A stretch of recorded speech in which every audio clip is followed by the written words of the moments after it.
Bismillahirrahmanirrahim. Alhamdulillah, salatu wassalamu ala Rasulillah wa ala alihi wa sahbihi ajma'in, amma ba'd. Di pertemuan kali ini kita akan membahas tentang dalalah, atau sering juga disebut sebagai dilalah. Bukan dilalah ya, dilalah. Tapi yang benar dalam bahasa Arab dalalah. Oke. Dalali. Dalalah itu adalah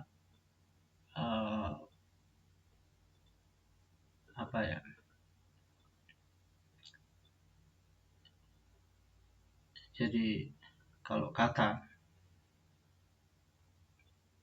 kita bicara tentang bahasa ya, jadi kalau kita bicara tentang bahasa maka di sana ada kata, kemudian ada makna.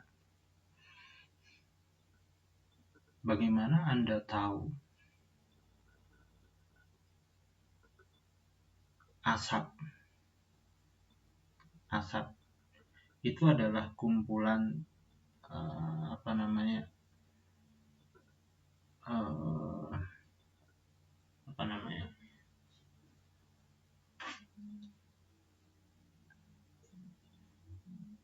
jangan asap dulu.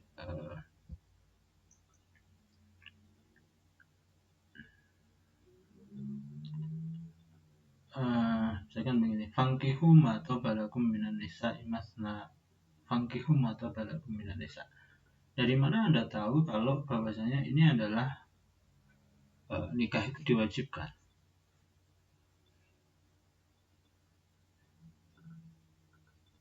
Oke, bagaimana makna wajibnya nikah itu dari kata ini Anda pahami?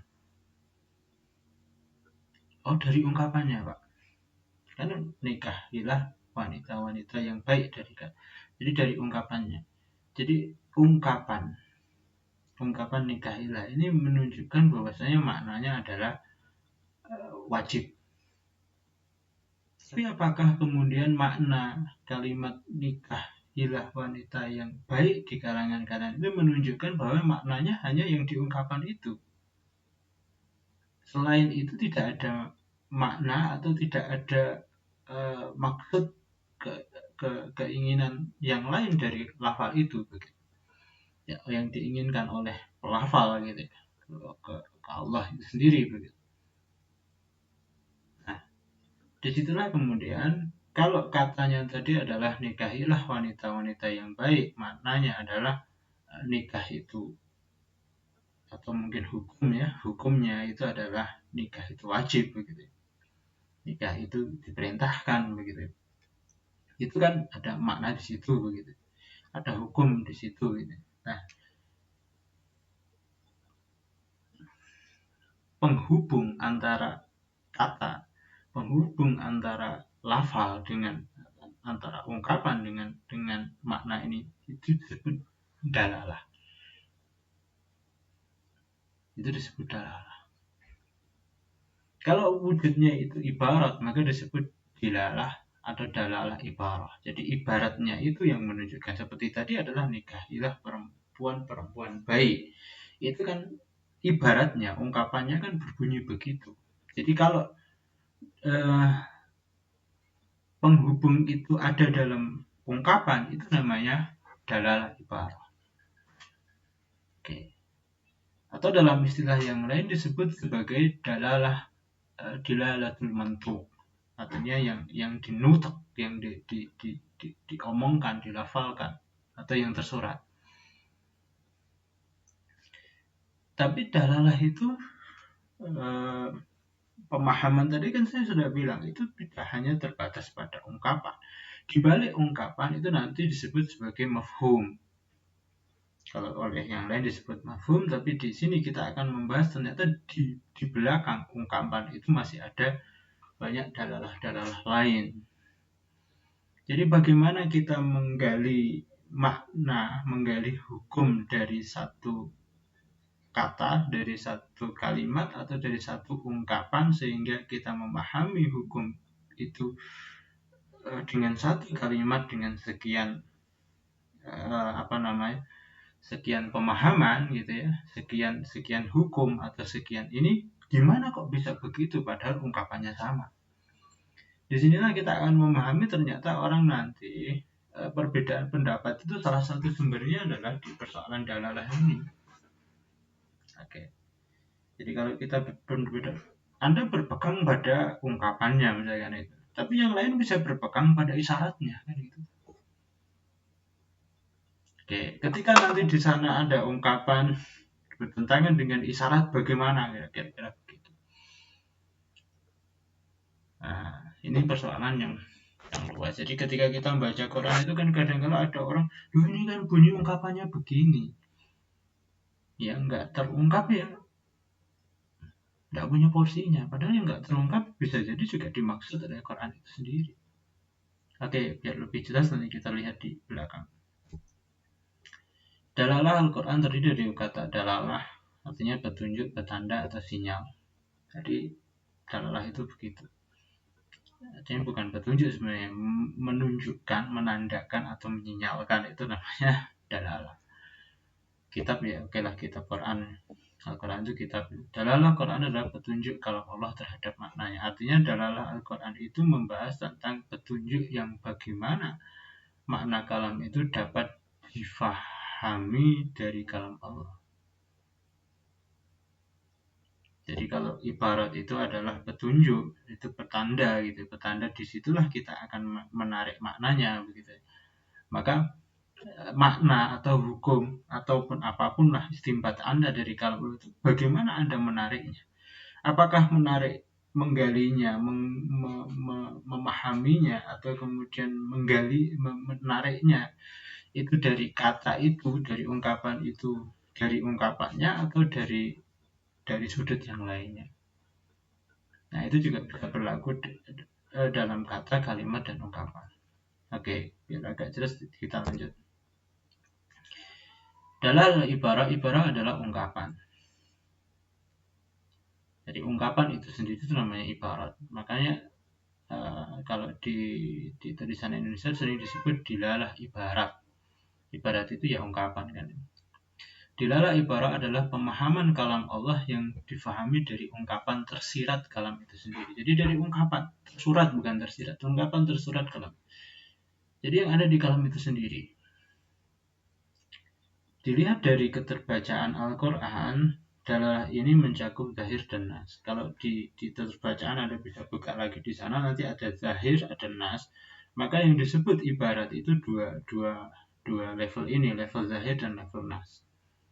Level zahir itu adalah yang tekstual, sementara nas itu yang kontekstual. Saya kasih contoh misalkan begini. Fankihu ma taba lakum minan nisa'i masna wa thulatha wa ruba'. Bagaimana Anda memahami dari ibaratnya? Ibaratnya jelas, fankihu ma taba lakum minan nisa'i masna wa thulatha wa ruba'. Artinya apa? Fankihu itu nikah. Nikah diperintahkan kan gitu tuh. Ini makna pertama. Yang kedua, ketika ada masna wa thulatha wa ruba' berarti poligami diperintahkan. Saya sudah jelaskan di atas, sebenarnya diperintahkan itu bisa ada 3 kemungkinan, mubah, sunnah, wajib. Saya tidak membahas apakah ini sunnah ataukah mubah atau wajib. Tapi yang jelas poligami dulu diperintahkan gitu ya. Oke. Poligami diperintahkan, nikah diperintahkan. Dua ini adalah ibarat. Ada tulisannya di situ. Dan itu adalah zahirnya. Zahirnya apa? Ada kata fankihu. Oke, ada masna wa thulatha wa ruba'. Oke, ada 2 kata ini, maka itu teksnya begitu.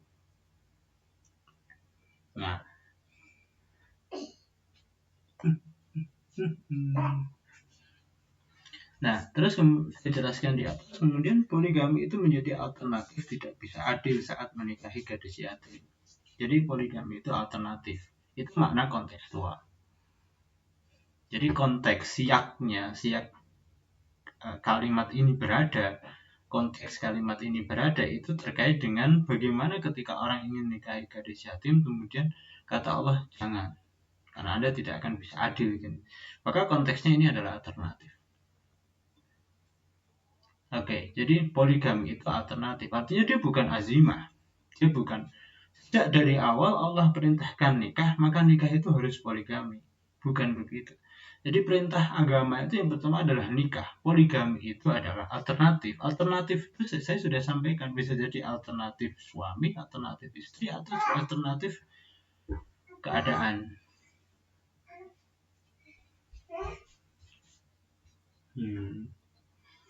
Oke, jadi mencakup dua makna itu. Jadi dilalah ibarat itu mencakup zahir dan nas Quran, ayat Quran. Tapi semuanya ini konteksnya adalah di ungkapan. Jadi semuanya ada di yang mantuk, yang dilafalkan oleh Quran itu sendiri. Nah, sekarang kita akan bicara yang tidak dilafalkan. Yang tidak dilafalkan itu namanya isyarah yang pertama. Atau yang kalau nanti kategori yang lain mafhum. Di mafhum itu namanya isyarah. Isyarah itu ditunjukkan indirectly dari ungkapan tersebut. Jadi tidak langsung dari ungkapan tersurat itu, gitu. Atau pelafal dari ayat itu.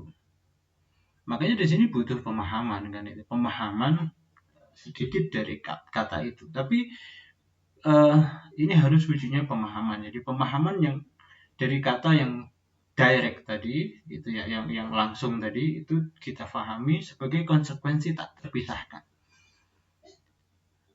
Artinya kalau Anda dengar kata itu, maka konsekuensi ini harus ada juga kan gitu.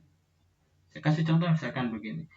Wa kulu washrabu hatta yatabayyana lakumul khaytul abyadu minal khaytil aswadi minal fajar. Jadi malam puasa itu Anda boleh makan, boleh minum dari maghrib sampai fajar gitu kan. Sederhananya begitu. Kalau makan boleh, minum boleh, maka berhubungan juga boleh. Jadi berhubungan itu boleh sejak Anda berbuka saat maghrib dan berhenti saat fajar. Maka ketika orang bertanya apa hukumnya orang puasa dalam keadaan junub, jawabnya adalah boleh dan tidak batal puasanya. Syaratnya satu, asal junubnya itu terjadi, sebab junubnya itu terjadi sebelum fajar. Jadi sebabnya sebelum fajar, bukan saat setelah fajar. Kalau setelah fajar, kalau ada orang junub setelah fajar, maka nanti hukumnya bisa macam-macam. Satu bisa membatalkan, dua cukup tidak membatalkan, dua membatalkan, tiga harus membatalkan dan kafarat. Yang tidak membatalkan kalau sebab junubnya itu adalah mimpi. Yang membatalkan kalau bukan mimpi, tapi juga tidak berhubungan dua alat istimewa. Jadi tidak sampai berhubungan dua alat istimewa. Jadi kalau tidak sampai berhubungan dua alat istimewa, maka itu cukup membatalkan saja, tapi bukan mimpi gitu. Terus kemudian yang terakhir itu kalau sampai berhubungan dua alat istimewa, laki dan perempuan itu harus plus kafarat. Dengan syarat itu suami istri. Kalau enggak suami istri ya bukan hanya kafarat, rajam kan gitu. Kalau dua sudah bersuami kan, atau sudah beristri kan itu. Oke, artinya itu masuk had kan gitu. Oke. Jadi ini pemahaman yang tidak terpisahkan. Kenapa kok bisa mandi junub tidak membatalkan puasa? Jadi kalau orang boleh berhubungan sampai fajar, maka kapan dia mandi? Oh, bukan mandi junub ya, tapi junub tidak membatalkan puasa. Oke, benarkan sekalian.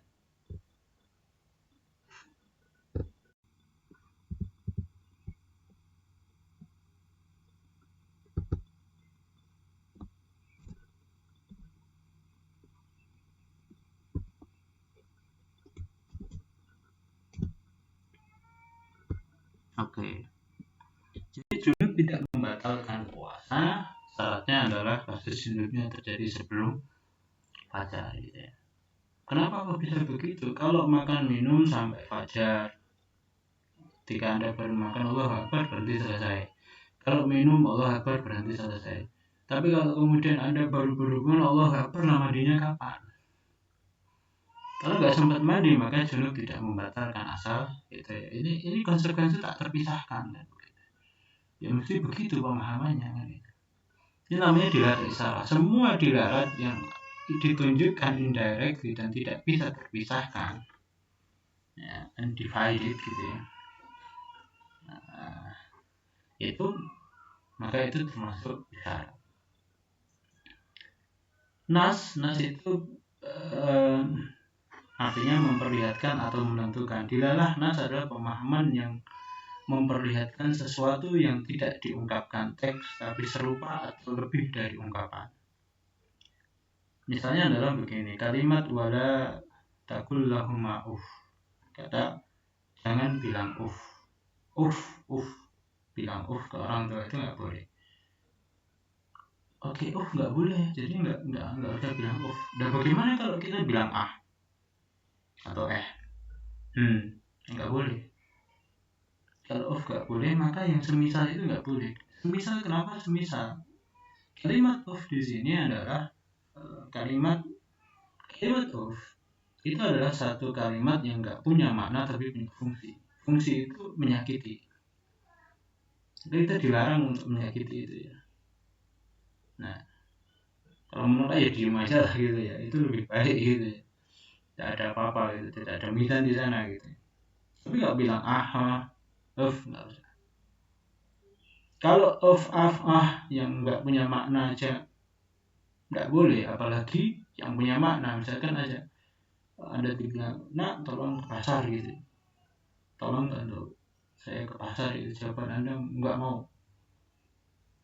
Nah, ini lebih nggak boleh. Jadi wala takun lahum ma'uf aja nggak boleh. Nah, itu semisal dengan semisal dengan atau yang lebih dari itu tidak mau dan seterusnya, itu di atas itu. Kalau yang selevel aja nggak diperbolehkan, maka yang di atas level itu juga tidak boleh. Ini namanya dilalah nas. Terus kemudian ada dilalah tidak pakai tidak. Dalalah tidak ini bermakna tidak itu menuntut. Artinya apa? Pemahaman ungkapan yang menuntut adanya kata penjelas. Kalau ada ungkapan hurrimat alaikumul maitah, diharamkan bagi kalian maitah, bangkai, mayat. Bangkai ini diharamkan apanya? Nah, kita akan menjadi bertanya-tanya. Faktanya kalau kita lihat ternyata orang megang bangkai dan seterusnya. Yang ini diharamkan apanya? Ternyata yang diharamkan bukan megangnya tapi aklul maitah, makannya atau intifaul maitah, atau mengambil manfaat dari maitah. Seperti hurrimat alaikum ummahatukum gitu. Haramkan bagi kalian ibu kalian. Haram gimana? Haram melihat itu, haram memegang, haram yang lain. Oke. Haram menikahi, haram berhubungan badan. Jadi kalau kita paham begini, boleh gak kita ini mentongseng bangkai? Jawabannya boleh, asal jangan dimakan. Dan terus buat apa? Kasih aja lele dan yang lain.